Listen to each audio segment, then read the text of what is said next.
hidup ini memang penderitaan. Tapi jangan ditolak. Iyakan hidupmu. Apapun situasi yang menyakitkanmu, iyakan. Terima dulu. Karena kalau kita menolak situasi, kita tidak akan bisa keluar dari masalah, tidak akan bisa keluar dari penderitaan yang kita hadapi. Maka pertama-tama, yasahan, mengiyakan hidup. Jadi hidup ini memang menderita, tapi ada jalan keluarnya. To survive is to find some meaning in the suffering. Beri makna saja yang cocok sesuai keinginanmu, yang membuatmu bahagia. Tema kita hari ini yaitu tentang penderitaan. Ini sebenarnya melanjutkan kemarin-kemarin. Jadi bulan ini kita membahas tentang musibah. Yang kalau kita definisikan secara ringkas, musibah itu ya apa yang mungkin tidak kita senangi yang menimpa kita.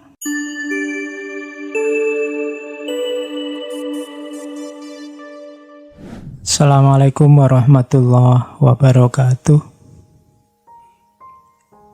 Bismillahirrahmanirrahim.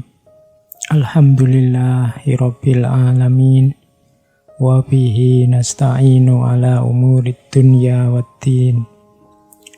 Allahumma sholli wa sallim wa barik ala habibina wa syafi'ina sayyidina wa maulana Muhammadin wa ala alihi wa ashabihi wa man tabi'ahum bi ihsanin ila yaumiddin. Bismillah, mari kita lanjutkan ngaji kita. Masih ada di sesi musibah. Bagian terakhir kita membahas tentang penderitaan. Oke, langsung saja ke tema kita hari ini, yaitu tentang penderitaan. Ini sebenarnya melanjutkan kemarin-kemarin. Jadi bulan ini kita membahas tentang musibah. Yang kalau kita definisikan secara ringkas, musibah itu ya apa yang mungkin tidak kita senangi yang menimpa kita. Meskipun dari pertemuan-pertemuan minggu lalu kita mendapat banyak kesadaran baru karena jangan-jangan yang kita anggap musibah itu ternyata anugerah. Jangan-jangan yang kita anggap bencana, di balik itu tersembunyi banyak hikmah. Nah, malam ini kita lihat tentang penderitaan. Penderitaan ini dari kata-katanya sudah bisa kita pahami, ini hubungannya dengan apa yang kita rasakan. Bencana atau tidak bencana, alam itu sebenarnya kuncinya ada pada manusianya. Manusianya merasa menderita apa enggak. Kalau tidak membuahkan penderitaan atau tidak dianggap sebagai penderitaan oleh manusia, biasanya tidak dianggap bencana. Kalau terjadi gunung meletus misalnya di tengah-tengah sana kutub utara yang tidak terasa sama sekali di peradaban manusia, mungkin ya tidak diberitakan besar-besar, tidak dianggap penderitaan. Jadi itu salah satu cara orang membaca bencana, ada yang seperti itu. Maka bencana itu kalau di slide yang pertama ini kategorinya, ciri-cirinya biasanya ada 1, 2, 3, 4. Yang pertama apa? Experience of unpleasantness. Penderitaan itu cirinya 4. Yang pertama, pengalaman ketidaknyamanan, ketidakenaan. Jadi kapanpun rasa tidak enak itu hadir, biasanya kita merasa menderita oleh apapun. Sehingga ciri kedua itu perception of harm or threat of harm. Jadi kita mempersepsi, merasakan adanya rasa sakit atau kita terancam takut sakit, itu juga menderita. Jadi kita dipukul orang itu menderita, takut dipukul orang menderita. Dimaki orang itu sakit, takut dimaki orang itu sakit. Makanya ada hadis itu yang bilang al-muslimu man salimal muslimuna min lisanihi wa yadihi. Jadi seorang muslim itu yang kalau muslim yang lain merasa aman di dekat dia, baik dari tangannya atau dari mulutnya. Jadi tidak sekedar orang Islam itu yang tidak menyakiti, tapi orang Islam itu yang membuat orang aman di dekat dia karena yakin dia tidak akan menyakiti. Jadi kalau kita dekat-dekat seorang muslim yang sejati, kita merasa nyaman bahwa pasti dia tidak akan menyakiti kita, baik lewat tangan kita atau melalui mulutnya. Jadi perception of harm or threat of harm itu penderitaan. Karena dekat orang yang kita merasa terancam kan juga penderitaan. Jangan dekat-dekat teman itu deh. Dia kalau ngomong nyelkitnya luar biasa. Dia kalau komen selalu bikin sakit hati. Nah, itu berarti ada threat of harm. Kalau kita punya karakter seperti itu, kita berarti jadi sumber penderitaannya orang lain. Dengan mengikuti hadis Nabi tadi, ya berarti kita sebenarnya belum sejati kemuslimannya. Orang lain masih takut sama kita. Takut disakiti, baik oleh tangan maupun mulut kita. Yang ketiga, penderitaan itu ya bisa physical or mental. Kalau ini mudah dipahami ya. Jadi sakit fisik atau sakit mental. Dari kata-kata itu biasanya sakit mental. Kita sakit hati, kita susah, sedih, sumpek, itu sakit mental. Kalau sakit fisik ya fisik kita yang tersakiti. Sama-sama penderitaan. Kemudian ada degrees of intensity. Ada level kedalaman yang beda-beda.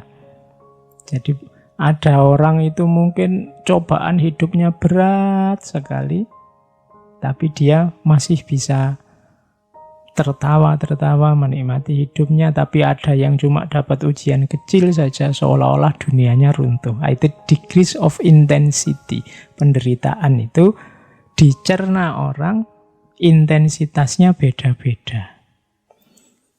Bagi mahasiswa yang kuliah, yang mungkin sejak semester 1 yo IP-nya pas-pasan, terus nilainya CDE, begitu dia semester ini dapat E lagi kan, degrees of intensity penderitaannya mungkin sudah rendah sekali. Dia enggak sakit lagi, biasa. Sudah kemarin-kemarin nilainya jelek kok Pak, sekarang dapatnya jelek, ya memang istiqomahnya begitu. Tapi bagi yang sebelumnya nilainya bagus terus, sekali dia dapat nilai jelek, wow, itu rasanya dunia kayak kiamat. Sama dapat nilai jelek, bagi si yang satu ini beratnya luar biasa, bagi yang satunya biasa-biasa saja. Maka ini harus kita perhatikan benar saat kita berhubungan, saat kita mengempati orang lain. Kadang-kadang dalam berhubungan dengan orang lain itu kita ngukurnya pakai ukuran kita. Alah, kalau cuma ngomong gini aja kan biasa aja. Lu jangan lupa, mungkin kalau versi orang yang sedang kita hadapi itu menyakitkannya luar biasa. Meskipun menurutmu, ini kan cuma guyon saja, dan seterusnya, yang semacam itu. Jadi itu degrees of intensity. Setiap orang menanggapi apa yang menimpanya secara berbeda-beda. Termasuk penderitaan ini. Tidak selalu ukuran kita cocok dengan ukuran orang lain. Kita merasa ini sudah berat, luar biasa, dan kita menganggap orang lain pasti juga seberat kita. Ya tidak mesti. Bisa jadi orang lain menangkapnya biasa-biasa saja. Oke, jadi itu pemahaman awal kita tentang penderitaan.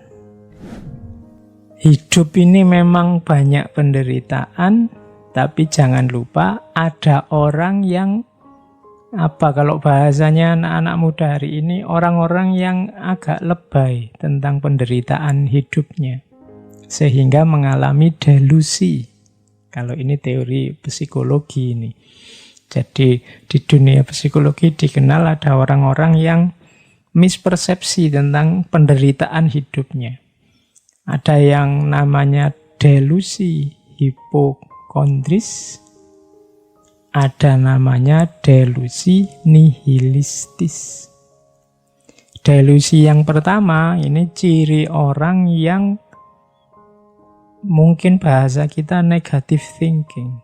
Dia selalu merasa diriku ini selalu menderita. Aku ini kok susah terus. Aku ini kok sakit terus. Tidak ada senengnya hidupku. Itu secara psikologi juga disebut delusi. Delusi itu berarti semacam tertipu, dia memahami dirinya, mispersepsi tentang dirinya. Apa iya sih hidup kita ini 100% isinya susah terus, menderita terus, kecewa terus, cemas terus? Kan enggak. Masih banyak hal yang bisa disyukuri. Tapi orang-orang yang kena delusi ini merasa bahwa hidupku selalu menderita. Sejak aku kecil sampai sebesar ini, tidak pernah sekalipun aku bahagia. Nah, itu jenis delusi. Ada yang lebih dari itu, namanya delusi nihilistis. Delusi nihilistis ini merasa bahwa tidak cuma aku ini selalu menderita, tapi aku ini sudah tidak ada harganya. Tidak berguna lagi aku hidup di dunia. Apa gunanya aku ada sekarang? Nah, itu namanya delusi nihilistis. Menganggap dirinya tidak penting lagi untuk ada. Untuk yang mengalami yang kedua ini hati-hati. Karena jangan sampai melahirkan tindakan-tindakan yang merugikan diri sendiri dan orang lain. Jadi penderitaan ya kita akui, hidup ini memang banyak sekali hal-hal yang membuat kita menderita dalam tanda petik, tapi ya jangan berlebihan. Sampai tadi mengalami delusi, menganggap hidup kita selalu tidak ada senangnya sama sekali. Atau yang nihilitis, hidup kita ini tidak ada harganya. Saya itu apa sih Pak? Sekarang kan banyak itu, apa sih aku ini? Aku ini kan kayak remah-remah rengginang di... Nah itu hari ini kan banyak istilah itu, ya tidak apa-apa untuk guyon. Tapi ya jangan sampai beneran kita merasa bahwa hidup ini tidak ada harganya. Allah mengizinkan kita, menakdirkan kita bisa hidup, eksis hari ini di muka bumi. Pasti ada tujuan, ada nilai, ada harganya. Tidak ada orang yang sama sekali tidak ada harganya. Mungkin kita menyebut ada loh Pak orang-orang yang jadi sampah masyarakat. Ya, itu hanya salah kelola saja, baik dirinya maupun masyarakatnya, sehingga akhirnya dia tercampak, kita sebut sampah masyarakat. Itu pun ada harganya. Kapan-kapan kita membahas itu.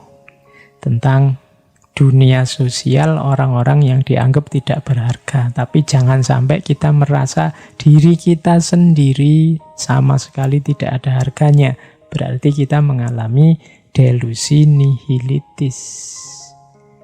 Kadang-kadang ini nanti membawa orang jadi seperti saya sebut di minggu lalu, orang yang depresi terus mengakhiri hidupnya sendiri. Oke, kita lanjutkan. Kita jelajahi sebentar pandangan para filosof barat sekarang tentang apa yang disebut penderitaan. Jadi tidak hanya para filosof timur atau dalam tradisi tasawuf yang kita kenal sering bilang bahwa hidup ini penderitaan. Beberapa filosof besar barat, bahkan filosof-filosof kunci juga punya pandangan bahwa hidup ini ya isinya memang kesulitan, kesusahan, penderitaan. Cuma ada cirinya. Kalau di barat ini membaca penderitaan itu sebagai tantangan. Jadi penderitaan itu sebagai fase yang penting kita sadari untuk kita berkembang lebih baik. Begitu kita sadar, wah menderita ini, aku susah ini. Ini di barat biasanya pandang sebagai tantangan. Gimana caranya aku keluar dari penderitaan ini, aku bisa menang dari penderitaan ini. Itu ciri peradaban barat. Misalnya ada pandangan dari, dulu pernah kita bahas, Arthur Schopenhauer. Beliau menulis tentang the world as will and idea, dunia sebagai keinginan dan ide. Katanya Schopenhauer, hidup ini digerakkan oleh keinginan kita. Hari ini kita masih bisa hidup, bergerak, aktif, itu kan karena ada keinginan. Sayangnya, tidak semua keinginan kita bisa terpenuhi. Bahkan bisa dipastikan sebagian besar keinginan kita tidak terpenuhi. Nah, akhirnya apa? Karena keinginan kita tidak semua terpenuhi, kan lahir kekecewaan-kekecewaan, lahir kesedihan-kesedihan, lahir penderitaan. Jadi, ternyata manusia itu hakikat hidupnya adalah menginginkan sesuatu, tapi di balik keinginan itu ada kondisi bahwa tidak semua keinginannya terpenuhi. Berarti apa? Ya hidup ini ternyata intinya ya memang sulit, menderita. Kalau gitu apa gunanya hidup? Bunuh diri aja kok, katanya Arthur Schopenhauer. Ya jangan dikira bunuh diri itu bebas dari penderitaan, bebas dari keinginan. Justru bunuh diri itu kita terjebak pada keinginan yang lain. Keinginan untuk mati, keinginan untuk tidak ada masalah kalau saya sudah mati. Bisa-bisa kita tertipu. Jadi ingin bebas dari penderitaan dengan mengakhiri hidup, karena menganggap hidup ini serba penderitaan, tapi kita terjerat oleh penderitaan yang baru. Terjerat oleh keinginan yang baru. Jalannya, katanya Schopenhauer, bukan dengan cara mengakhiri hidupnya, tapi apa? Mengontrol keinginannya. Jangan terlalu banyak karep, jangan terlalu mengandai-andai punya keinginan yang aneh-aneh. Nah, itu bisa jadi solusi untuk mengakhiri penderitaan. Jadi katanya Schopenhauer, ya diatur saja keinginannya.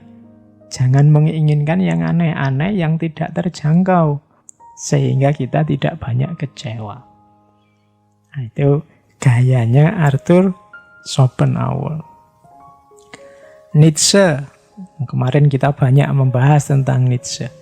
Nietzsche punya quote yang sangat terkenal, "To live is to suffer.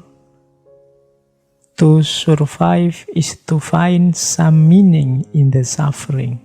Hidup berarti menderita. Untuk survive berarti memberi makna terhadap penderitaan. Jadi katanya Nietzsche, tidak bisa, hidup itu memang isinya penderitaan. Caranya biar tidak menderita, biar selamat dari penderitaan apa? Kalau di Nietzsche ya, find some meaning in the suffering. Temukan makna dalam penderitaan. Di pertemuan 2 minggu yang lalu kan kita menyebut secara fenomenologis setiap orang menempelkan makna. Jadi tempelkan judul, tempelkan makna agar penderitaan ini tidak berbunyi penderitaan. Di sesi kemarin saya contohkan ketika ada teman kita diputus pacarnya, jangan dikasih judul diputus pacarnya ini sebagai dia sedang disakiti atau dicampakkan oleh pacarnya. Kasih saja judul dia diselamatkan dari pacarnya yang tidak beres itu. Oh, itu meaning namanya. Alhamdulillah dia pisah sekarang daripada kalau pisah nanti besok setelah menikah. Itu namanya give some meaning. Mahasiswa yang tidak lulus-lulus, jangan dikasih judul tidak lulus-lulus, nanti stres. Beri saja judul mahasiswa yang harus lebih banyak belajar lagi. Mahasiswa yang diberi kesempatan untuk belajar lebih lama, dan seterusnya. Itu namanya give some meaning. Jadi Kalau kita membaca secara lugu, ya penderitaan tetap penderitaan. Tapi jalan keluarnya apa? Tempeli makna yang cocok sehingga tidak menderita. Kalau ada orang membentak kita, misalnya kita melakukan apa yang menurut kita benar, menurut dia salah, jangan dibaca itu sebagai bentaan kemarahan, tapi baca saja itu sebagai peringatan kepedulian, simbol kasih sayang. Wah, kita tidak jadi sakit hati. Jadi hidup ini memang menderita, tapi ada jalan keluarnya. To survive is to find some meaning in the suffering. Beri makna saja yang cocok sesuai keinginanmu, yang membuatmu bahagia. Nah, saya lanjutkan. Kalau di Nietzsche ada istilah Ja-Sagen. Ja-Sagen ini salah satu istilah yang terkenal dari Sartre yang artinya mengiyakan hidup. Hidup ini memang penderitaan, tapi jangan ditolak. Iyakan hidupmu, apapun situasi yang menyakitkanmu, iyakan, terima dulu. Karena kalau kita menolak situasi, kita tidak akan bisa keluar dari masalah, tidak akan bisa keluar dari penderitaan yang kita hadapi. Maka pertama-tama, ya sahen, mengiyakan hidup. Situasi kita hari ini yang serba rumit, serba tidak jelas gara-gara Corona, kita sebut saja memang sedang rumit dan sedang tidak jelas. Itu namanya mengiyakan. Jangan melarikan diri, jangan menganggap tidak ada masalah. Ada masalah, ya diterima, kita memang sedang bermasalah. Karena kalau mengiyakan saja belum, ya kita tidak akan ngerti ada masalah, apalagi mencari jalan keluar dari masalah. Jadi tipsnya Nietzsche selanjutnya, iyakan dulu masalahmu. Nah, baru kalau sudah diiyakan, sekarang keinginanmu apa? Kalau menurutmu ini menyakitkan, membuatmu menderita, keinginanmu apa? Disitulah nanti Nietzsche punya will to power konsepnya. Jadi, oke, kalau keinginanmu itu wujudkan. Kalau keinginanmu itu, ya lakukan. Jangan diam saja, jangan malas, jangan lemah. Jangan jadi orang yang ingin dikasihani. Perjuangkan, wujudkan will to powermu. Keinginan, kalau makna letternya keinginan untuk menang, keinginan untuk berkuasa. Jadi ada masalah, kita menderita, iyakan. Oke, iya, saya memang ada masalah, saya memang menderita, saya memang sulit. Iya, tapi saya ingin keluar dari penderitaan ini, saya ingin melakukan ini, saya ingin membuahkan itu, saya ingin menghasilkan ini, wujudkan itu. Jangan jadi orang lemah, jangan jadi orang yang ingin dikasihani. Itulah nanti will to power. Jadi kalau ini agak beda sama Schopenhauer tadi. Kalau Schopenhauer ada masalah karena kita banyak keinginan, ya sudah, kalau ingin tidak banyak masalah, dibatasi saja keinginannya. Kalau Nietzsche tidak. Ada masalah, iyakan saja, kemudian keinginanmu apa, wujudkan untuk mengatasi masalah itu. Nah, jadi kalau Nietzsche malah perjuangkan, wujudkan. Kalau di Schopenhauer, kontrol dan batasi. Bedanya itu. Ada lagi, belum lama kita membahas Albert Camus tentang penderitaan. Kalau di Camus kemarin kan penderitaan itu, kenapa hidup ini menderita? Karena hidup ini absurd. Apa yang dimaksud absurd dalam hidup ini? Hidup ini isinya penuh kontradiksi-kontradiksi, ketidakjelasan-ketidakjelasan. Kita seperti Sisyphus. Dulu kita ceritakan ya bagaimana Sisyphus ini oleh dewa dihukum untuk menggelindingkan batu dari bawah gunung ke atas. Kalau sudah sampai di atas, dilepaskan lagi, menggelinding ke bawah, dia disuruh ngambil lagi, didorong lagi ke atas, sampai atas, dilepaskan, digelindingkan ke bawah, terus dia ke bawah lagi, dibawa lagi ke atas, terus digelindingkan ke bawah, terus begitu, tidak ada akhirnya. Hidup kita, katanya, kamu seperti ini. Tidak jelas. Jadi, apa, di mana awal, di mana akhir, apa target, apa tujuan, apa yang kita lakukan, ini sering tidak sinkron. Jadi hidup ini absurd. Ideal-ideal yang ada di kepala kita sering tidak nyambung dengan kenyataan hidup yang kita hadapi sehari-hari. Itu pun kita tetap merasa bahwa ideal-ideal kita itu luar biasa. Atau sebaliknya, kita tetap merasa yang kita lakukan itu cocok dan sesuai dengan ideal-ideal kita. Itu namanya absurd. Tapi katanya, kamu, iya sih hidup ini memang begitu. Semua orang juga begitu. Tidak ada hidup yang tidak absurd. Jalan satu-satunya apa? Ya nikmati saja hidup yang absurd ini.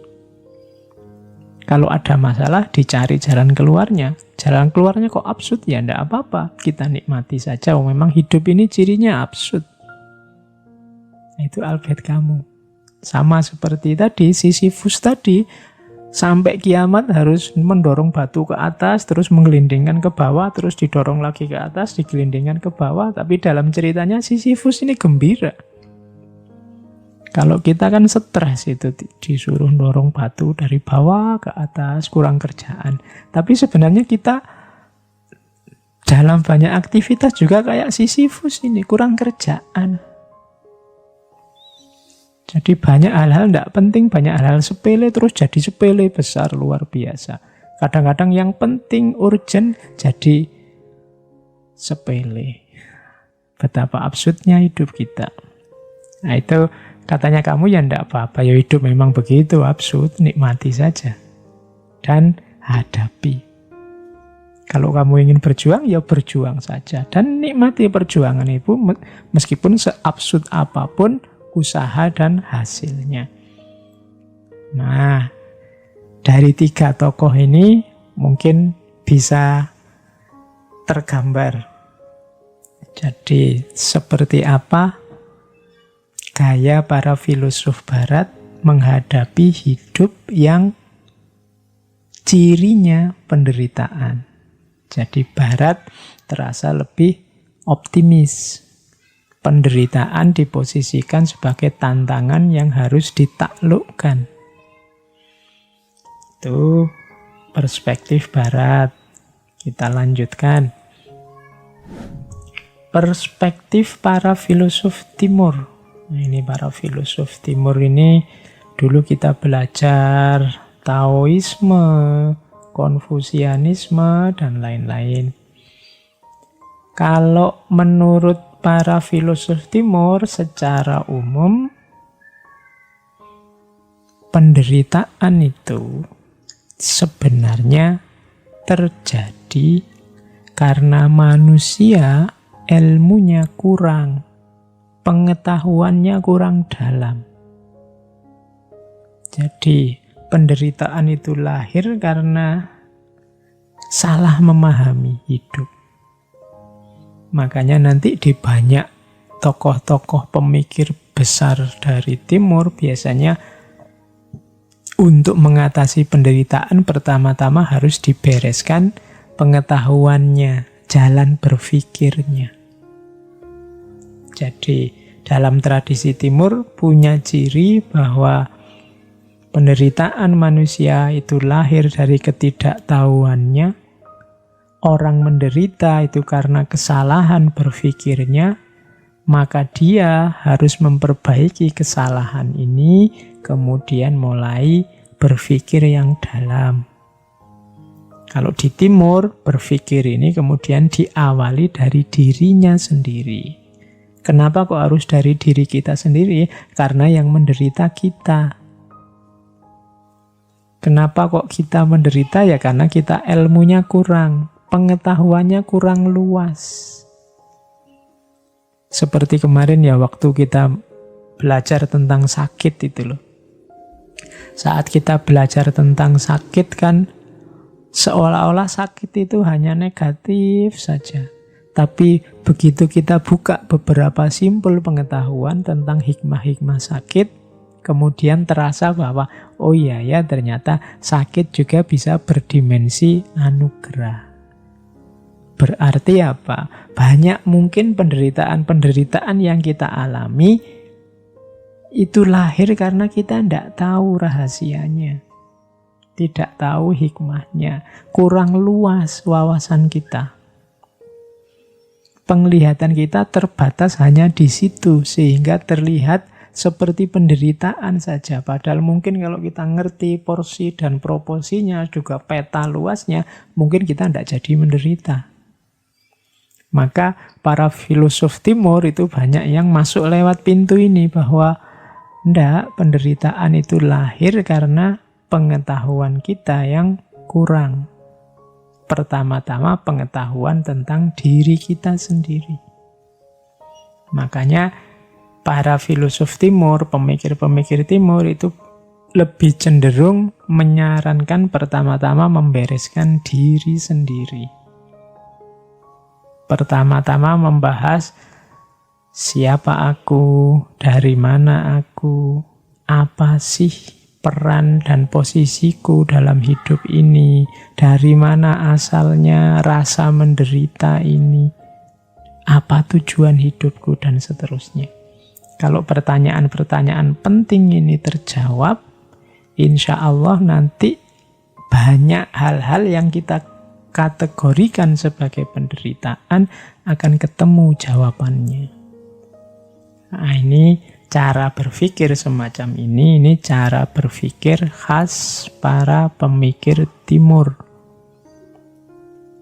Jadi tidak melihat ke masalah, tapi melihat ke manusianya yang bermasalah. Karena yang sekeliling kita anggap sebagai sumber penderitaan, itu sebenarnya kan hal-hal yang netral-netral saja. Dia jadi penderitaan ketika kita persepsi, ketika kita cerna, dan kita beri judul sebagai penderitaan. Maka kunci pertama yang harus dibereskan adalah manusianya. Kita lanjutkan. Tadi dari barat sudah, dari timur sudah. Sekarang kita pahami dari perspektif agama-agama. Perspektif agama-agama ini insya Allah kita semua sudah dapat dari 2 minggu yang lalu, dan banyak wacana yang kita baca dari banyak sumber bahwa hidup ini memang banyak ketemu dengan penderitaan yang itu secara umum adalah bisa merupakan cobaan dan ujian, bisa merupakan pembersihan atau pengampunan dari dosa-dosa, bisa juga merupakan bagian dari perjuangan untuk sampai pada Tuhan. Ini biasanya dalam agama-agama melihat penderitaan itu satu di antara 3 ini. Ada kalanya penderitaan itu merupakan ujian, cobaan, ya. Yang namanya ujian kan berarti pada akhirnya kita akan dapat reward kalau lulus. Orang yang punya perspektif ini melihat apapun, mengalami apapun akan dipandang sebagai ujian yang harus dia selesaikan, dia carikan solusi yang tepat sehingga akhirnya dia dapat pahala, dia dapat balasan, dia dapat kebahagiaan dari Tuhan. Itu gaya pertama. Gaya kedua, penderitaan harus kita alami untuk membersihkan diri kita dari dosa-dosa, dari kesalahan. Nanti banyak dalil yang menyatakan bahwa kalau kita diberi sakit, kalau kita mendapat musibah, maka dosa-dosa kita akan diampuni. Atau yang ketiga, penderitaan adalah jalan yang harus ditempuh supaya orang bisa sampai pada Tuhan. Untuk menuju Tuhan itu kan banyak usaha, banyak upaya, banyak hal yang harus kita korbankan. Entah kecil, entah besar, entah kita anggap berat atau kita anggap biasa atau kita anggap ringan. Tapi kan di situ ada perjuangan, ada pengorbanan. Ketika ada pengorbanan ya pasti ada sedikit atau banyak rasa menderita. Kita disuruh zakat, itu kan tidak enak. Menderita, kita sebagian harta kita dikasihkan ke orang lain padahal kemarin mencarinya capek. Kita menyebutnya pengorbanan, tapi itu kan kita jalani demi bisa sampai pada Tuhan. Disuruh haji, berapa sekarang biayanya haji? Sholat 5 waktu, itu kan pengorbanan mungkin di tenaga, pengorbanan mungkin di waktu meskipun sebentar. Kan tidak ada orang yang sholatnya lama hari ini, mesti ini kan ya sebentar-sebentar. Tapi kan kadang sebentar itu kan rasanya beratnya luar biasa. Semacam penderitaan, pengorbanan yang hebat. Tapi kita jalani saja, kenapa? Biar bisa sampai pada Tuhan. Nah ini perspektif tentang penderitaan. Saya miskin tidak apa-apa asal Allah ridho. Nah itu perspektif tentang penderitaan. Biar kita diridhoi oleh Allah. Nah, jadi agama-agama secara umum punya ciri 3 ini ketika membahas penderitaan. Yang paling terkenal di antara agama-agama yang menonjol sekali konsepnya tentang penderitaan kan Buddhisme. Dulu kita pernah membahas tentang Buddhisme ya. Dalam Buddhisme penderitaan ini kan hakikat hidup. Jadi hidup ini hakikatnya menderita. Ini selaras dengan pengalamannya Siddhartha Gautama. Kalau dalam Buddhisme, penderitaan ini dikenal sebagai dukkha. Kata-kata ini diserap dalam bahasa Indonesia nanti jadi kata-kata yang artinya juga penderitaan, yaitu dukkha. Biasanya ada kalimat selanjutnya duka derita. Karena memang artinya duka itu penderitaan. Hidup ini pasti duka isinya, penderitaan. Penderitaan itu bisa penderitaan yang biasa, duka, misalnya sakit fisik, nah itu duka. Sariawan, sakit gigi, sakit perut, nah itu duka, penderitaan biasa. Ada penderitaan karena perubahan. Kalau dalam Buddhisme istilahnya viparinama dukkha. Misalnya menderita karena putus cinta, menderita karena terpaksa harus hidup dengan orang yang kita benci, menderita karena ditinggal orang yang kita sayangi, dan seterusnya. Ini kan terjadi perubahan. Itu sakit. Jadi karena apa? Karena situasi baru itu kan menyakitkan. Kemarin bersama, berdua, sekarang sendiri, itu kan menyakitkan. Kemarin tidak punya teman sekacau ini, sekarang punya teman sekacau ini. Akhirnya tiap hari makan hati. Ya, itu kan karena perubahan, itu juga duka. Kemarin tinggal di sana, hawanya panas sekali, orangnya marah-marah terus. Sudah terbiasa terhanyut ikutan marah-marah. Sekarang ganti situasi, isinya bukan orang marah-marah lagi, tapi orang pendiam semua. Wah, itu kan menderita. Jadi penderitaan karena perubahan. Intinya tidak tercapainya keinginan. Sehingga kita sedih, sehingga kita merasa gundah, dan seterusnya. Itu namanya viparinama dukkha.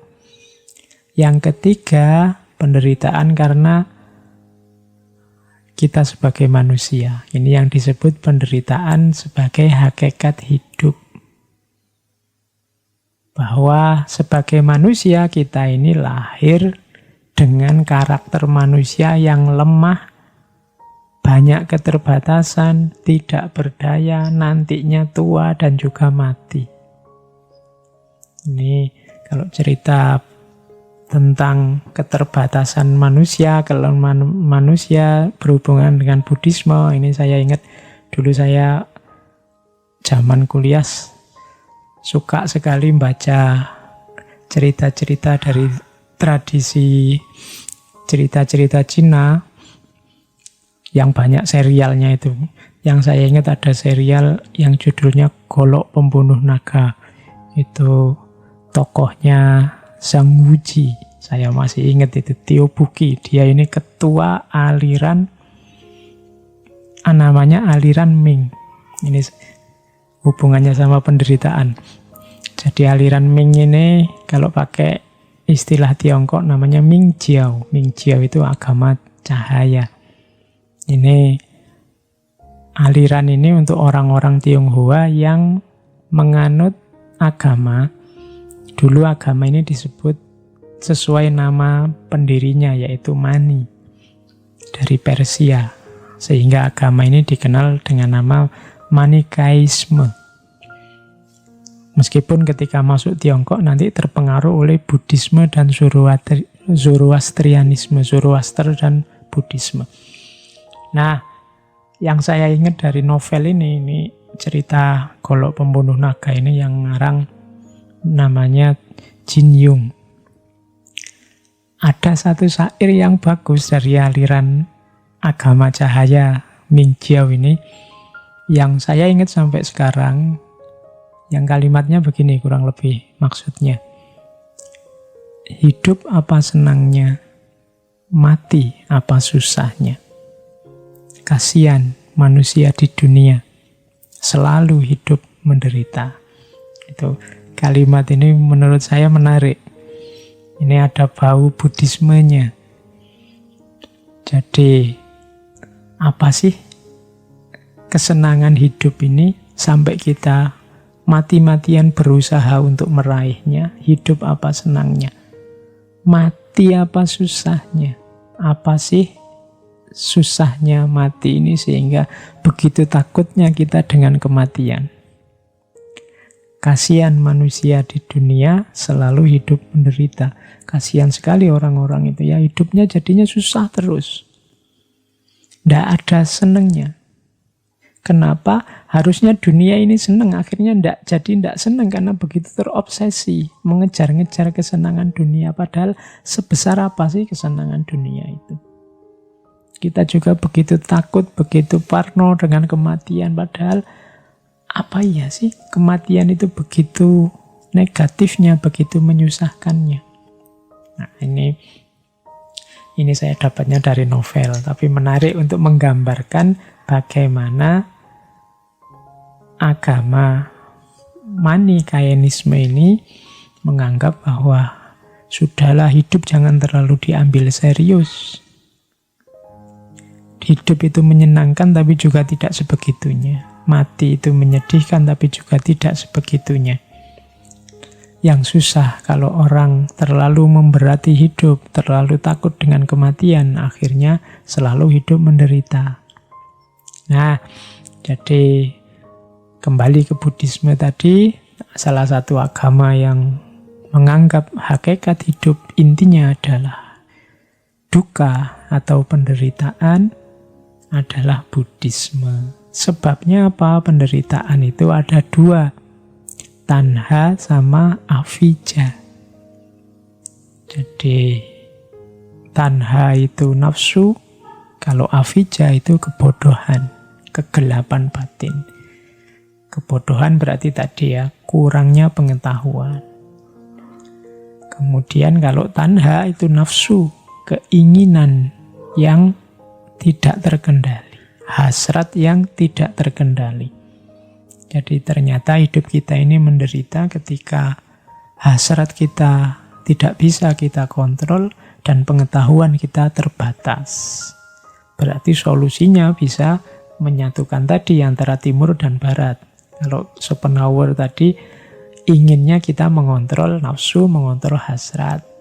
Dan banyak pikiran timur menganggap bahwa kuncinya di pengetahuan. Ternyata ya memang dua-duanya. Bagaimana kita bisa mengontrol nafsu, mengontrol diri kalau kita tidak punya pengetahuan tentang diri kita sendiri. Berarti memang dua-duanya penting. Oke. Beda lagi dengan perspektifnya Hinduisme. Kalau Hinduisme melihat penderitaan itu sebagai buahnya perbuatan kita sendiri. Dulu kita juga sudah membahas tentang Hinduisme. Tentang ini bisa dilihat di bagian tentang karma. Jadi Hinduisme punya konsep karma pala. Karma pala itu karma berarti perbuatan, pala berarti buah. Perbuatan apapun akan ada buahnya. Kalau baik, buahnya pasti baik. Kalau buruk, buahnya pasti buruk. Famay ya'mal mithqala dzarratin khairan yarah wa may ya'mal mithqala dzarratin syarran yarah.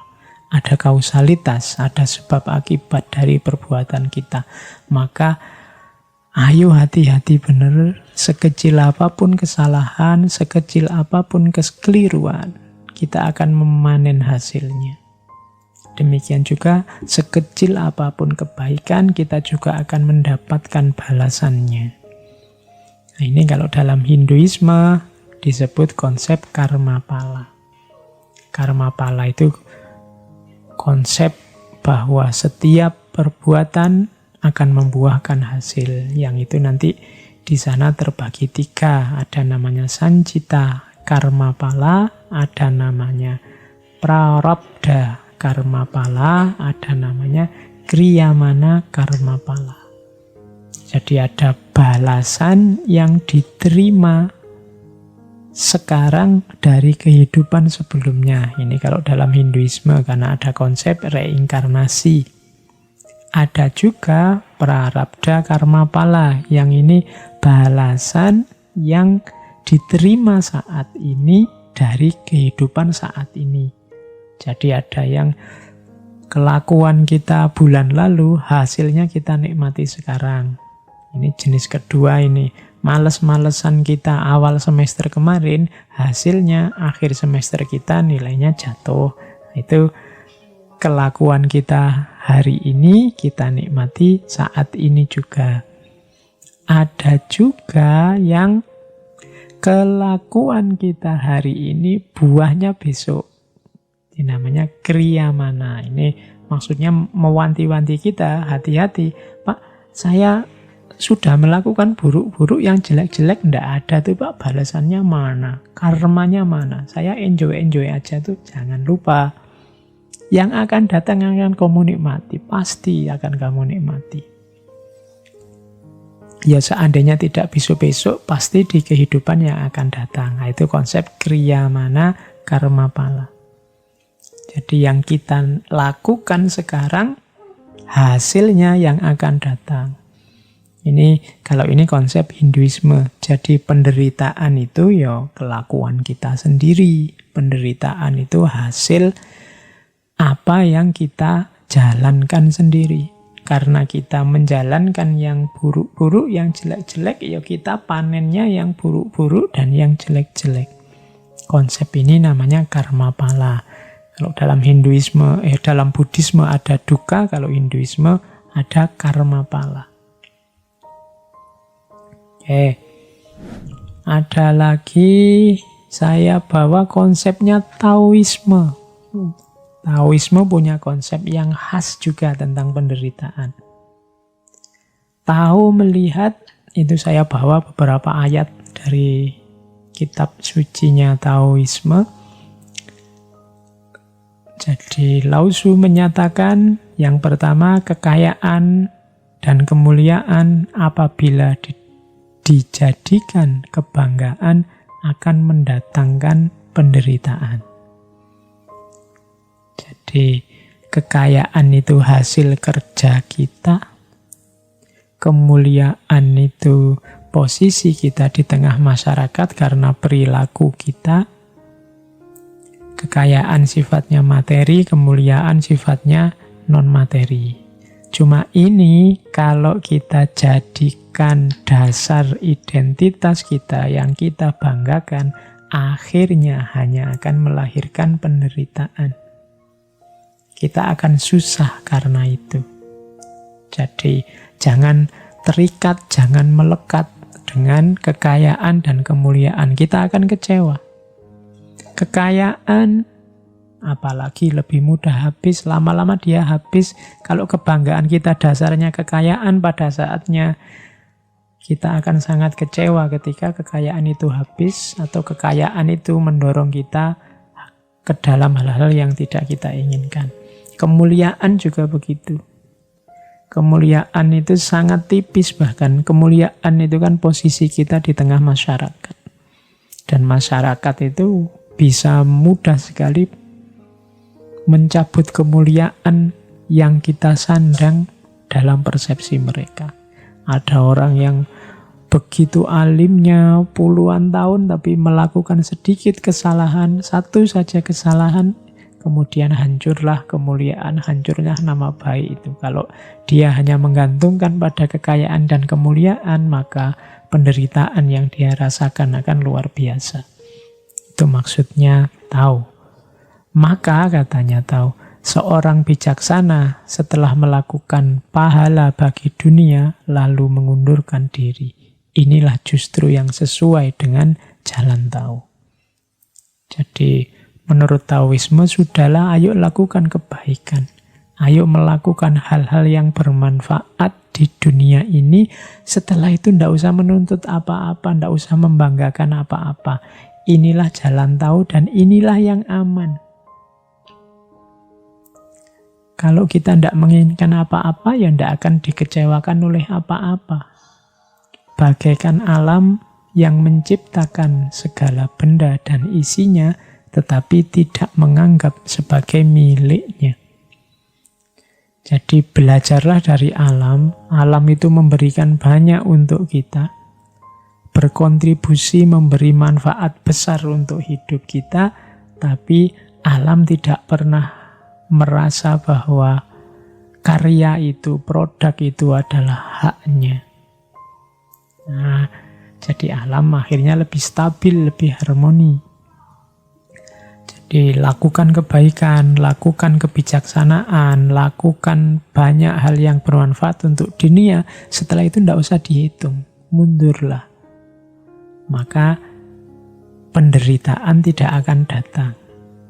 Bekerja tetapi tidak membanggakan kepandaiannya. Berjasa tetapi tidak mengakui pahalanya. Oleh karena tidak mempunyai apa-apa, maka dia tidak pernah kehilangan apa-apa. Penderitaan lahir karena kita merasa tidak meraih sesuatu atau kehilangan sesuatu. Tapi kalau kita tidak ingin apa-apa dan kita tidak merasa punya apa-apa, ya kita tidak akan kehilangan apa-apa. Maka penderitaan juga tidak akan hadir dalam hidup kita. Ini perspektifnya Taoisme. Ternyata memang dalam hidup kita penderitaan itu lebih sering datang karena perilaku kita sendiri. Tidak sekedar karena hal-hal yang ada di sekeliling kita. Tadi saya cerita tentang novelnya Jin Young. Tiba-tiba saya teringat cerita juga serial, teman-teman mesti akrab. Ini ada hubungannya dengan penderitaan. Tiba-tiba saya ingat, sayangnya slide-nya tidak ada. Jadi kisah tentang perjalanan ke barat. Ya, teman-teman masih ingat ya dengan ceritanya Kera Sakti Sun Gokong. Ini di banyak referensi disebut bahwa cerita perjalanan ke barat itu ya gambaran tentang perjalanan jiwanya manusia. Bagaimana 4 muridnya Biksu Tong ini menggambarkan hambatan-hambatan dalam jiwa manusia yang sering mengganggu, yang sering melahirkan penderitaan.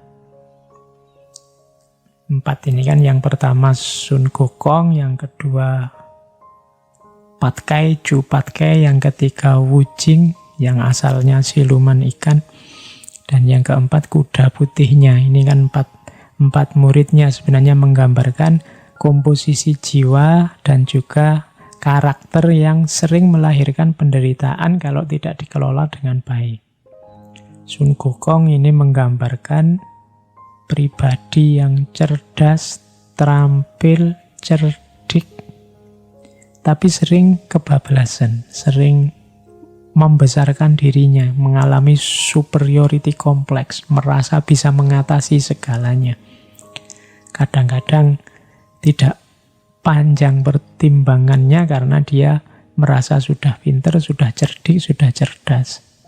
Ini cirinya Sun Gokong, sehingga dia sering kesulitan di sini membanggakan keterampilan dan kecerdikan serta kecerdasannya. Orang yang mengalami seperti ini juga nanti akan banyak mengalami penderitaan. Ya nanti Sun Gokong kan juga mengalami banyak penderitaan gara-gara ini. Yang kedua Cupatkai. Kalau Patkai ini simbol pribadi yang fokus pada rasa, perasaan. Sehingga dia nyari enaknya sendiri, ingin nyaman, memanjakan hasrat. Akhirnya apa? Dia mendapat banyak penderitaan dari bapernya dia, dari kemalasannya dia, dari rasa ingin enaknya sendiri. Jadi teman-teman, mungkin ada yang tipe seperti Patkai ini, fokusnya pada perasaan, ingin enak, ingin nyaman. Kadang-kadang terus akhirnya jadi baper, akhirnya ingin enaknya sendiri, sehingga tidak cuma dia menderita, tapi membuat orang menderita. Oke, quote yang paling terkenal dari Patkai kan ya teman-teman hafal ya. Begitulah cinta, deritanya tiada akhir. Dia banyak menderita karena perasaannya sendiri. Nah, itu ciri orang tipe ini. Ada tipe ketiga, Wujing. Wujing ini tipe pribadi yang patuh, kemudian sungguh-sungguh ingin menerjemahkan ideal-ideal, norma-norma, ajaran-ajaran dalam tindakan. Hanya saja tipe ini kalau tidak dikontrol juga sering melahirkan penderitaan. Misalnya jadi tidak mandiri, ada ketergantungan pada otoritas. Jadi kalau yang lain bilang ke utara yang benar, dia ke utara. Yang lain lagi bilang ke selatan yang benar, dia akan ke selatan. Ada lagi kuda putih. Kuda putih ini simbolnya semangat, simbolnya kesetiaan, kekuatan. Tapi biasanya kualitas ini kalau tidak dikontrol dengan baik, melahirkan penderitaan, terburu-buru, tidak peka, mudah terprovokasi, dan lain sebagainya. Jadi ini tiba-tiba saya ingat cerita ini, bahwa dari cerita ini juga yang pasti dari tradisi pemikiran timur kelihatan bahwa ternyata penderitaan itu lahir dari karakter manusianya, bukan dari peristiwa atau lingkungan sekelilingnya. Yuk kita lanjutkan. Tadi sudah perspektif banyak agama-agama. Sekarang kita lihat ada perspektif sufisme atau perspektif tradisi mistisisme. Di perspektif sufisme, penderitaan ini bahkan bukan sesuatu yang dihindari. Minggu lalu saya cerita tentang Robi'ah, dan masih banyak lagi cerita tentang para wali yang penderitaan itu bukan sesuatu yang dihindari, bahkan penderitaan diposisikan sebagai jalan untuk membersihkan diri. Dalam tradisi mistisisme ada asumsi bahwa jasmaniah manusia, lahiriah manusia, hasrat dan nafsu manusia itu perlu dilemahkan. Sehingga yang rohani dan yang hakiki bisa lebih kuat. Cara melemahkannya seperti apa? Dengan jalan membuatnya menderita. Maka para sufi itu kadang melakukan amalan-amalan yang tujuannya memang melemahkan jasmaniyah, melemahkan nafsu. Arahnya kemana? Ya biar ruhaninya lebih kuat. Jadi memilih penderitaan sebagai jalan pembersihan diri. Nah, ini perspektif sufisme. Biasanya dipakai dengan istilah melakukan suluk, melakukan perjalanan via purgativa. Purgativa itu pembersihan diri melalui penderitaan-penderitaan. Hidup yang justru milih menderita. Ini kan sering ya, meskipun tidak ekstrim, kita misalnya puasa, milih puasa Senin Kemis, milih sholat malam. Ini kan milih yang tidak enak. Kan waktunya orang istirahat tidur, kita malah bangun sholat. Waktunya orang boleh makan, kita milih tidak makan. Ini kan contoh milih jalan penderitaan. Tujuannya apa? Untuk pembersihan diri. Modenya ya mode riyadoh, mode mujahadah, tazkiyatun nafas. Ini jalan untuk membersihkan diri. Jadi kadang-kadang sufi itu lebih milih jalan yang tidak enak. Bukan karena tidak pinter, tidak tahu mana yang lebih enak, mana yang tidak enak. Tapi sangat tahu. Tapi beliau milih itu untuk melemahkan jasmaninya, melemahkan hasrat nafsunya, sehingga rohaninya jadi kuat. Ini perspektif sufisme. Hampir di semua tokoh sufi yang kita bahas, terasa bahwa hampir semua sufi lebih memilih jalan hidup penderitaan. Menderita secara fisik tidak masalah, asal ruhaninya cemerlang. Menderita di dunia tidak masalah, asal akhiratnya bahagia. Menderita sekarang tidak masalah, asal besok bahagia. Nah, logika ini yang dipakai. Kalau di Jawa ada istilah tirakat. Mungkin ada serapan dari bahasa Arab, tirakat dari kata-kata taroka, meninggalkan. Jadi meninggalkan itu orang yang pantang melakukan sesuatu atau pantang memakan sesuatu atau dan seterusnya. Tujuannya apa? Untuk tadi menguatkan rohani. Ini perspektif sufisme. Kemudian ada lagi perspektif tentang penderitaan.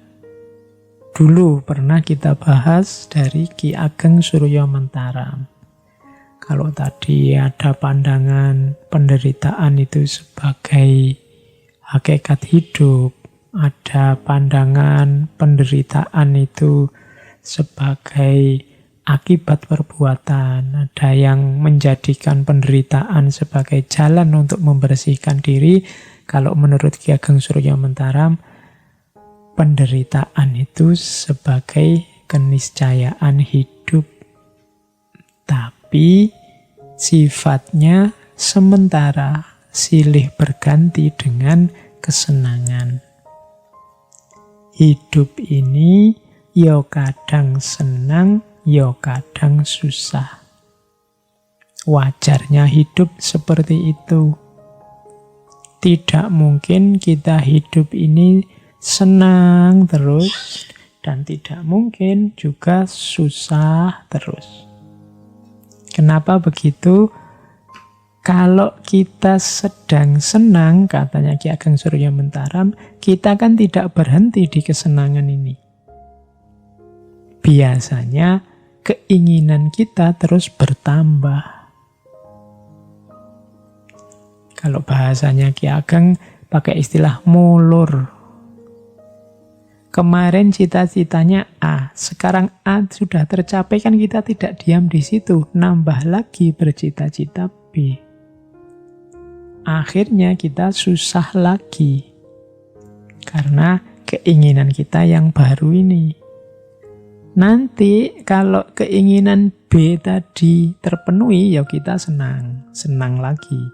Tapi kalau keinginan B tidak terpenuhi, kita kembali susah. Tapi tidak masalah, kalau B tidak terpenuhi, biasanya keinginan yang tadi mulur terus mungkret. Mungkret itu menyusut. Menyusut itu jadinya terus begini, tidak apa-apalah, dapat A saja sudah cukup kok. Kita syukuri saja yang A tadi. Itu namanya mungkret. Orang hidup itu selalu begini gitu loh. Jadi antara mulur sama mungkret. Keinginan itu selalu silih berganti. Kalau terpenuhi seneng, tidak terpenuhi terus susah. Setelah susah, keinginannya berkurang. Setelah berkurang, akhirnya dia seneng lagi. Tapi terus menginginkan yang lain lagi. Nambah lagi keinginan, susah lagi. Hidup ini silih berganti seperti itu. Kadang senang, kadang susah. Kadang mulur, kadang mungkret. Kadang mengembang, kadang menyusut. Itulah hakikat hidup. Kalau kita menolak juga tidak bisa. Ya kadang senang, kadang susah. Ada senangnya, ada susahnya. Yang tadinya kita anggap penderitaan karena keinginannya tidak terpenuhi. Tapi begitu tidak terpenuhi kan kita terus mungkret, menyusut keinginannya. Akhirnya kita senang lagi.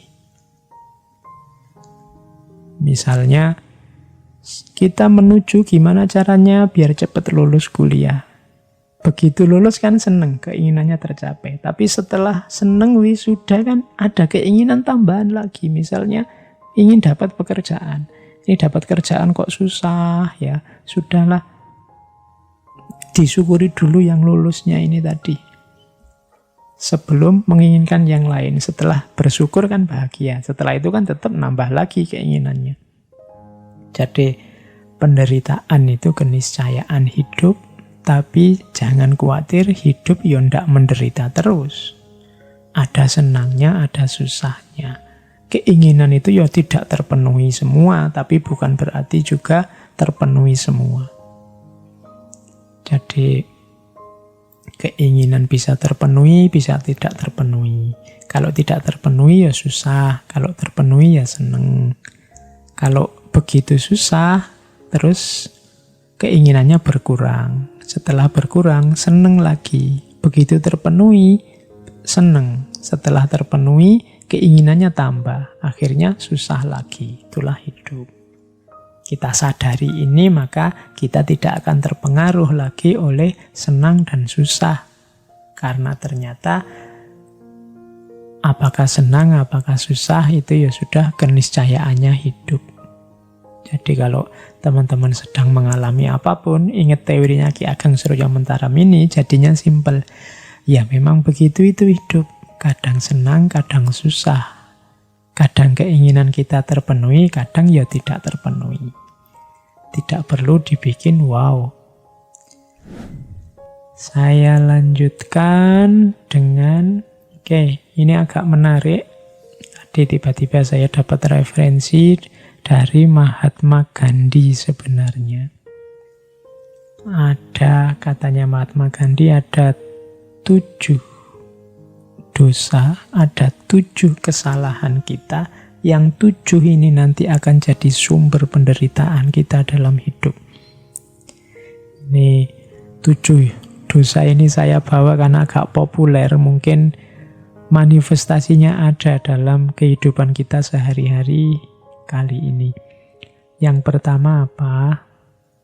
Penderitaan kita hari ini banyak muncul dari antara lain nomor 1, politik tanpa prinsip. Ini katanya Gandhi ya, politik tanpa prinsip.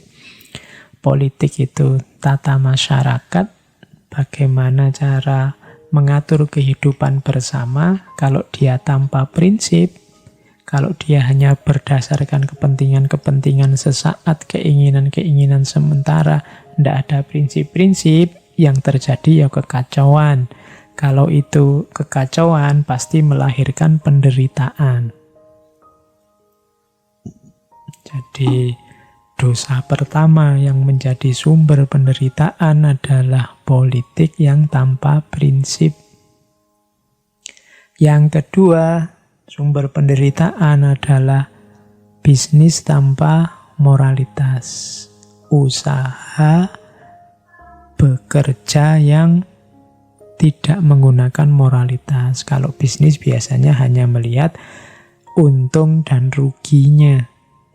Ini juga nanti akan jadi sumber penderitaan. Yang ketiga, pengetahuan yang tanpa karakter. Orang-orang pinter, orang-orang berilmu yang tidak punya karakter. Tidak kelihatan wajahnya seperti apa. Sehingga ilmu, pengetahuan hanya dipakai untuk menjustifikasi kepentingan-kepentingan keinginannya sendiri. Yang keempat, sains tanpa kemanusiaan. Ilmu pengetahuan atau sains yang dikembangkan dengan tidak mempertimbangkan nilai-nilai kemanusiaan. Ini nanti juga akan melahirkan penderitaan. Beberapa kritik terhadap sains modern kan sudah menunjukkan itu. Misalnya sains yang hanya melahirkan manusia-manusia yang kayak robot, sains yang hanya melahirkan destruksi terhadap peradaban, sains yang melahirkan bom nuklir yang menghancurkan, sains yang menghasilkan, dan lain sebagainya. Sains tanpa kemanusiaan. Jangan lupa juga 7 dosa sumbernya penderitaan adalah kekayaan yang tanpa kerja. Kekayaan yang tanpa kerja simbol kemalasan. Meskipun sumber daya kita luar biasa, kalau isinya hanya orang-orang malas yang tidak mau beraktivitas, yang ingin hasil instan saja, pada saatnya kekayaan itu akan habis dan akan lahir penderitaan. Kemudian yang keenam, kenikmatan tanpa nurani. Kenikmatan tanpa nurani ini orang yang hanya ingin senang-senang saja, memikirkan kenyamanannya saja, tanpa menghidupkan kepekaannya terhadap lingkungan sekelilingnya. Hanya nyari enaknya sendiri saja. Dan yang nomor 7, ketakwaan yang tanpa penyangkalan diri. Orang-orang bertakwa, orang-orang religius, orang-orang yang semangat beragama, bertuhannya tinggi, tapi tanpa penyangkalan diri. Orang-orang yang egois, orang-orang yang sombong, merasa besar, merasa benar. Jadi ini 7 dosa sumber penderitaan. Mari kita hati-hati biar 7 ini tidak hidup di lingkungan sekitar kita, karena kalau ada ya sedikit banyak kita akan mendapatkan penderitaannya, karena ini penderitaan level kemasyarakatan, level hidup bersama. Kalau yang di atas tadi kan penderitaan sendiri-sendiri individu kita, tapi ini sebenarnya penderitaan dalam kehidupan masyarakat. Itu lahir dari 7 dosa ini. Politik yang tanpa prinsip, bisnis yang tanpa moralitas, pengetahuan yang tanpa karakter, sains yang tanpa kemanusiaan, kekayaan yang tanpa kerja, kenikmatan yang tanpa nurani, dan ketakwaan yang tanpa penyangkalan diri. Nah, ini sudah mau berakhir. Ada catatan saya tentang beberapa kunci untuk menghadapi penderitaan. Dari banyak paparan di atas, sedikit bisa kita simpulkan ternyata memang tidak mungkin hidup yang tidak ada penderitaan. Setiap hidup pasti mengalami penderitaan karena kita ternyata manusia yang tidak sempurna, punya banyak sekali kelemahan. Ada beberapa kunci yang bisa kita ingat-ingat untuk menghadapi penderitaan. Yang pertama adalah sabar dan muhasabah. Kalau sabar ini jelas ya, sabar itu berarti daya tahan kita menghadapi penderitaan. Tapi perlu juga digandeng dengan muhasabah, Seperti dijelaskan di depan tadi, muhasabah adalah salah satu kunci. Muhasabah berarti pemahaman diri, pengetahuan kita tentang diri, salah satu kunci untuk kita bisa ketemu jalan keluar dari penderitaan. Jadi sabar plus muhasabah. Kita tanggung derita ini, tapi sambil refleksi. Apa yang salah yang aku lakukan sehingga penderitaan ini lahir? Ada titik-titik kesalahan apa yang aku jalankan sehingga penderitaan ini lahir? Itu namanya muhasabah. Setelah diawali dengan sabar. Yang kedua, jangan lupa tilawah dan hikmah. Tilawah itu maksudnya membaca, memahami, terus kita pahami apa yang terjadi dengan segala variabel unsur yang mempengaruhinya. Setelah kita paham, barulah kita rumuskan hikmahnya. Merumuskan hikmah itu berarti mengambil manfaat dari yang terjadi, meskipun bentuknya penderitaan. Jadi kita baca, kemudian kita ambil hikmahnya. Tilawah dan hikmah. Kemudian kalau sudah tilawah dan hikmah, lakukan yang ketiga, tazkiyah dan islah. Tazkiyah itu membersihkan diri, islah itu melakukan kebaikan terhadap lingkungan sekeliling kita. Jadi setelah mampu mengambil hikmah, bersihkan diri dari segala yang salah, yang ketemu tadi dari usaha awal muhasabah. Setelah itu lakukan islah, perbaiki lingkungan sekeliling, perbaiki kehidupan dengan sesama. Diawali dari sabar, setelah kita kuat menanggungnya, kita berefleksi dengan muhasabah, membaca diri kita, membaca lingkungan sekeliling kita melalui tilawah, kemudian menemukan hikmah-hikmahnya. Setelah itu kita bersihkan diri dan kita bereskan lingkungan sekeliling kita. Tazkiyah dan islah. Ini step-step yang harus kita lakukan saat menghadapi penderitaan. Dan pastinya kunci dari kita untuk bisa keluar dari penderitaan hidup sebagai seorang yang beragama, ya pastinya kita harus kembali lagi ke Allah. Di slide saya sebut berhubungan dengan Allah di fase penderitaan itu ada 3 fase. Yang pertama fase confirming, yang kedua fase responsif, dan yang ketiga fase ekstatik. Fase confirming itu fase ketika kita merasakan Allah hadir menemani kita dalam penderitaan. Sehingga lahirlah harapan. Ini namanya fase confirming. Ya, hidupku memang menderita, tapi aku masih punya Allah. Nah, ini fase ketika seseorang merasa kehadiran Allah. Tumbuh keyakinan akan kehadiran Allah sehingga harapan pun lahir. Sehingga kita tidak putus asa menghadapi bencana, menghadapi musibah, menghadapi penderitaan. Kemudian yang kedua, setelah Allah hadir, lama-lama ada fase namanya fase responsif.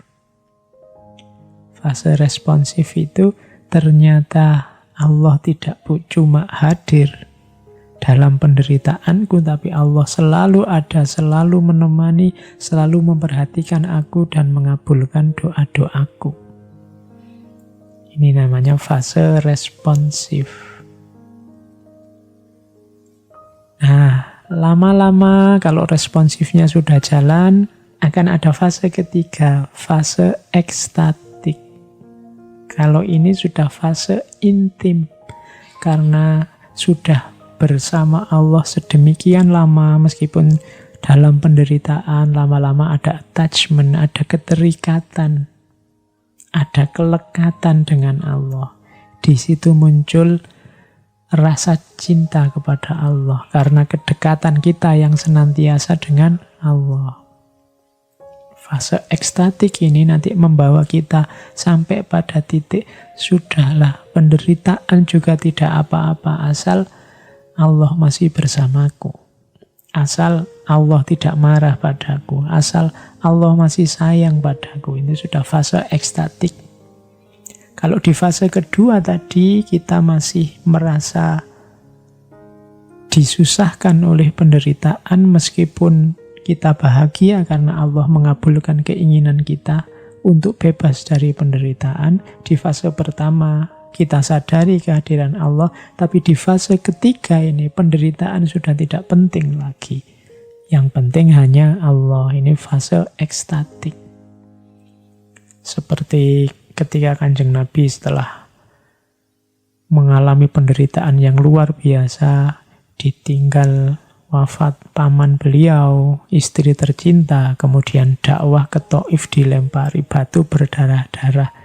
Tapi Kanjeng Nabi sudah melampaui fase ekstatik, sehingga bagi Kanjeng Nabi yang keluar dari mulut beliau adalah in lam takun ghadiban alayya fala ubali. Kalau asal engkau tidak marah padaku ya Allah, tidak masalah. Aku menderita, tidak apa-apa. Hidupku sengsara, tidak apa-apa. Asal engkau ridho, asal engkau tidak marah padaku ya Allah. Itu fase ekstatik. Ketika Allah lebih penting daripada hidup kita, daripada penderitaan yang kita alami. Tidak masalah penderitaan, tidak masalah hidup kita susah, asal Allah ridho. Nah, ini orang yang sudah nyampe pada fase ekstatik. Jadi di titik ini, penderitaan berarti akan membawa kita ke dalam hadirnya Allah, keakraban kita dengan Allah, dan bahkan kemelekatan kita dengan Allah. Ini menurut saya hikmah yang paling luar biasa, anugerah yang paling besar yang bisa kita raih dari hidup yang berciri penderitaan ini.